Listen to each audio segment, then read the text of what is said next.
Have you ever truly wondered what your life would look like without the constant pressure of work? Imagine waking up with no deadlines, no meetings, no immediate demands on your time. It's a thought many of us entertain, a dream often deferred. Well, I lived that experiment. 8 months. No corporate clock dictating my days, and what I discovered completely changed how I saw time, stress, work, health, and who I was underneath all the noise.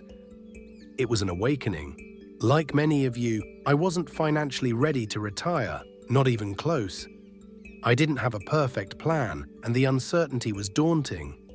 But I knew deep down that I couldn't continue living the way I was living, feeling constantly overwhelmed. So I stepped into what felt like a giant blank page.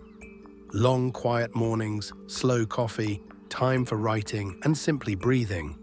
For the first time in decades, my life felt like it belonged to me again, not to an employer or a schedule. And yes, those 8 months transformed me. Now I'm back, engaged in work I genuinely enjoy, but everything feels different. I see work, time, and myself with a clarity I didn't have before. These lessons reshaped my 50s and the entire second half of my life. Let's dive into the first powerful lesson: the myth of boredom. Many people say, "Oh, I'd be bored if I retired or took time off." Let me tell you, you wouldn't. Your life will fill itself beautifully and effortlessly the moment you create space. Within weeks of leaving my demanding job, my days overflowed. I cooked real meals, not just quick fixes. I spent time on creative pursuits like writing. I traveled to places I'd always dreamed of seeing, but never had the time. I walked every single day, enjoying nature and fresh air. I rested without guilt, truly allowing my body and mind to recover. And most importantly, I reconnected deeply with the people I love, strengthening bonds that had frayed under pressure.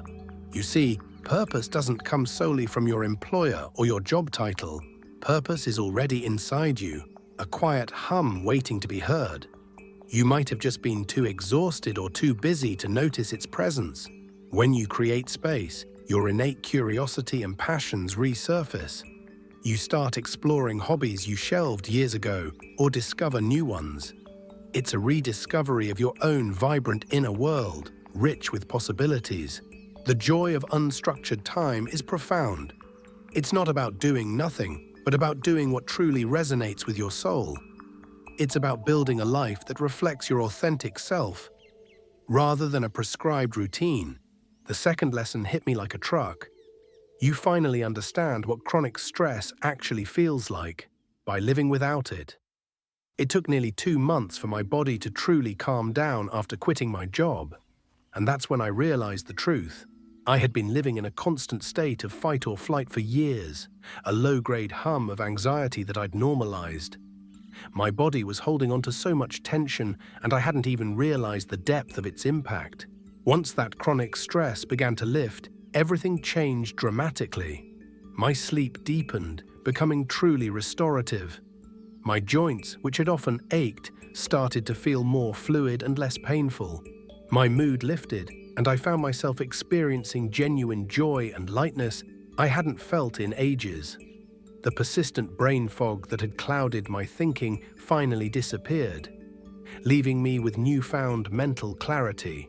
My energy came roaring back. I didn't take special supplements, follow a strict diet, or reinvent my entire life with extreme routines. I simply stopped carrying a weight I didn't realize I'd been holding on to for so long.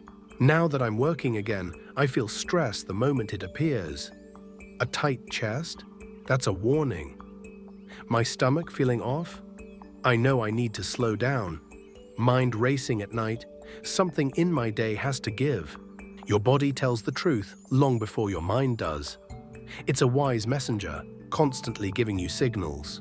Learning to listen to these cues is a superpower, allowing you to manage stress proactively.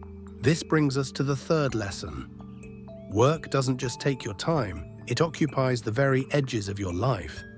Even with a flexible schedule, even with days off, even with a job you genuinely enjoy, work lives in the back of your mind. You're constantly planning, anticipating, managing, preparing, and recovering. You might be off the clock, but your brain is still on, processing, worrying, or strategizing about work-related matters. Those 8 months made me realize how much mental bandwidth work quietly consumes. Before, I had more hours in the day, but significantly less mind space. My thoughts were always tethered to my responsibilities. When I went back to work, maintaining my personal projects, like this channel, became harder. Writing took more effort. Creativity required more intention because those mental margins, those quiet spaces, weren't truly mine anymore. For over a decade, I worked remotely, and my house never felt truly peaceful.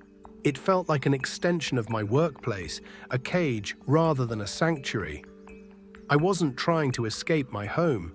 I was trying to escape my work that had invaded it. When that job disappeared, my house became warm again. Quiet again, comforting again. I didn't realize how much I loved being home until home wasn't the place where I absorbed stress every single day. Reclaiming your personal space, making your home a true haven, is incredibly important for your well-being. It's a place where you can genuinely relax, recharge, and be yourself without external pressures. The fourth lesson was a shocking revelation. You can live on far less than you ever imagined. This one truly surprised me. I cut my expenses by almost half during my time off and still lived comfortably and well. Yes, unexpected expenses eventually nudged me back to work, as life often does. But even through that, I learned a profound truth.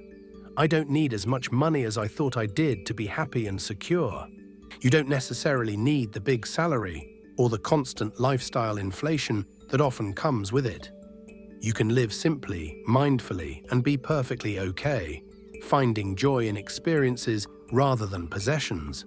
That realization gave me more freedom than any paycheck ever has. It's a shift in perspective, understanding that true wealth isn't just about accumulation, but about having enough and feeling content. Prioritizing experiences, relationships, and personal growth over endless material acquisitions can lead to a richer, more fulfilling life, even with a smaller income. It's about conscious choices. Rethinking your financial needs for this chapter of life can open up incredible possibilities, allowing you to prioritize what truly matters, whether that's travel, hobbies, or more time with loved ones. The fifth and final lesson: the right work, even with less income, gives you something money can't. My current work, teaching, pays nowhere near what I earned in corporate healthcare. Not even close. But now, my schedule is gentler, allowing for balance. My stress is significantly lower, improving my overall health, and my summers are truly mine, dedicated to personal pursuits and rest. My work feels genuinely meaningful. Less money did not mean less life. In fact, it meant more of my life returned back to me, more time and energy to invest in what matters most. Would I prefer not to work at all? Of course, that's a common dream. But if I have to work, I want my work to matter, to contribute positively. My students remind me every day that it does, and that's invaluable. Everyone, I believe, has a form of life's work, not just a job, but a calling, an innate desire to create, contribute, or connect. During those 8 months, I reconnected with mine. I'm a writer, a creator at heart. That's who I am underneath every title I've ever held. I made huge progress on my book, and for the first time in years, my creativity felt alive, not squeezed between meetings. Now my summers off are where I'll return to that work every year. Quiet months of writing, creating, breathing. Because that work, that creative expression is truly mine, a vital part of my identity. Those 8 months showed me what true peace feels like, what real health feels like, what profound clarity feels like. They showed me what I look like when I'm truly living, not just surviving. Now that I'm back to working 3/4 of the year and taking a mini retirement every summer, it feels right. Right for me. Right for this chapter of my life. It's a sustainable balance. A year ago, I had no idea what my life would look like. I just knew I couldn't stay where I was.